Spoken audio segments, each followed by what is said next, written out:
Strong storms moving through central Indiana tonight. Thanks for inviting us in. It's now 11 o'clock. Now, according to the National Weather Service, at least one tornado was spotted near Columbus tonight. Our Channel 13 viewers helping us share the significance of this weather system. These photos you're seeing here taken near Danville around 8 tonight. Damage reports also coming in right now. You can see these broken windows. This is at the Cass County Airport. A woman in Putnam County sent us this photo of her sheep shelter, saying the storms lifted it 8 feet into the air and then threw it 45 yards into the trees. We've got team coverage for you tonight at 11. Our Logan Gay is in Franklin to show us the impact of these storms. But let's begin with Angela. She and Rob have been on air all night, making sure Hoosiers could prepare and stay safe. So, Angela, how do things look right now? Scott, much better than several hours ago. That threat of severe weather has ended for central Indiana. I'm going to show you radar, still highlighting a severe thunderstorm watch technically until 1 a.m. It will be dropped ahead of that as the severe threat is ending for central Indiana. I do still have some pockets of heavier rain impacting Wayne County near Richmond, Connorsville to Liberty, south to Brookville. We've had a little bit of lightning with this, what's left of a little line of rain pushing east of Marion. That will head into Muncie and Newcastle, but this threat of severe weather is over. Storm reports just starting to come in, and we already have dozens of hail and wind damage reports and thousands without power at this hour all across central Indiana. Severe threat ends, but we're not done with this weather system. Falling temperatures and a rain-snow mix possible early tomorrow morning. This weather system had a huge impact. Our Logan Gay is live right now in Franklin in Johnson County, getting a first look at some of the damage. Logan?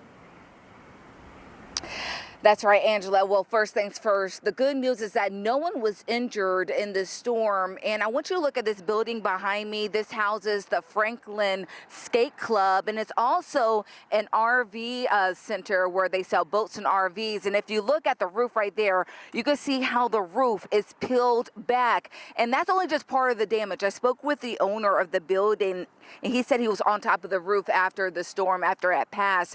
And he said it's pretty much completely pulled off. But he said the good news is that nothing inside either of his businesses, the skate club or the boat and RV store, were damaged. He said that because they have a dual roof, that means that there's a roof underneath that one that you're seeing right there, that nothing was damaged. There is no water damage. But he did say that they will have to come back in the morning to check out more. But he also mentioned that while the storm was going on, when they saw that it was getting bad, they had customers inside, and he had them all run to the bathroom. After it passed, they were all safely able to get in their cars and go home. So a very scary situation here. You can just see how powerful those winds were. And look at that roof. It's all in a pile right there. We just saw some men out here who are still surveying some damage around the building. But again, no one was injured, but still a very scary situation. We will continue to keep in contact with the owner. He said he should have insurance company coming out here tomorrow. As we find out more information about what it will take for him to repair this, we will get that to you as soon as possible. We hope to speak with him tomorrow. Angela? All right, I'll take it from here. Logan, thanks so much. Glad everybody is safe right there at your location. Remember, the WTHR weather app is made for nights like this. You can monitor these thunderstorms as they head at your neighborhood. Plus, you can follow along with our weather team. It'll send you alerts when dangerous storms are close. Want to remind you, it's a free download. You can get it right now in the App Store. Tonight, a person hurt in a mass shooting at a Broad Ripple nightclub is suing the business. Now, we just got the court documents tonight, and in this complaint, Dwayne Little says he was hit in the leg by a stray bullet causing serious injury. This happened back in March of 2024 at Land Sharks on Broad Ripple Avenue. One man was killed that day, 5 others injured. Now, at the time, detectives said 2 women started arguing in the bar before the gunfire. In the lawsuit, Little says the nightclub's operators should have known the risk and failed to provide adequate security before the shooting. Tonight, Little is suing for compensatory damages and demanding a trial by jury. Now, we reached out to the Land Sharks management about this lawsuit tonight, and when we hear back, we'll pass along their response. 25-year-old Nicholas Folk is facing multiple charges in this shooting, including murder. No trial date has been set. Tonight at 11, the graffiti someone painted on a Hawville church is gone, but this investigation and the push to stop a growing problem in Hawville is just getting started. Somebody tagged Friendship Missionary Baptist Church yesterday, both the building and a church bus targeted by vandals. Profanity and symbols removed today by these volunteers, and now the search is on for the people responsible. This point, really praying for them, for anybody to come to the house of God and to do this. You know, it lets us know that they really need some help. It's not yet clear tonight why somebody would tag this church, but it's not the first time this kind of thing has happened recently. People in Hawville have been telling us they've seen a rise in graffiti. Police tell us they're working with leaders in that neighborhood to cover up the damage and identify the suspects. Tonight at 11, a new violence prevention program is making an impact on the lives of many Hoosiers. This program aims to help people process trauma from gun violence and find a path toward healing. Tonight, our Logan Gay stopped by to check out the program and shares tonight what makes this approach so different. With each press of a button and every beat of the drum, the young people in this studio at the Inspire Music Collective are doing more than making music. They're telling their stories. I just rap about my life, me, and what I've been through. And it turns out they have a lot to say.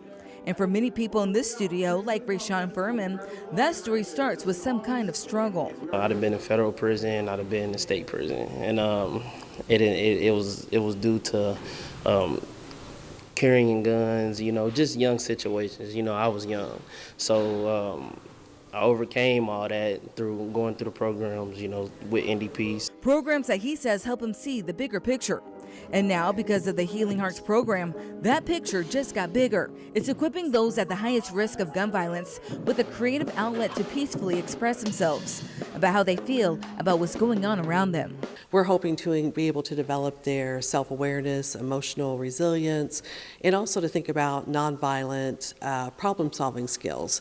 And so with that, by doing that, we're hoping to break the cycles of violence here in Indianapolis. The program uses songwriting, audio engineering, and digital storytelling along with trained therapists to meet them where they are. Sometimes people have a hard time opening up or expressing any type of trauma that they've experienced in their life.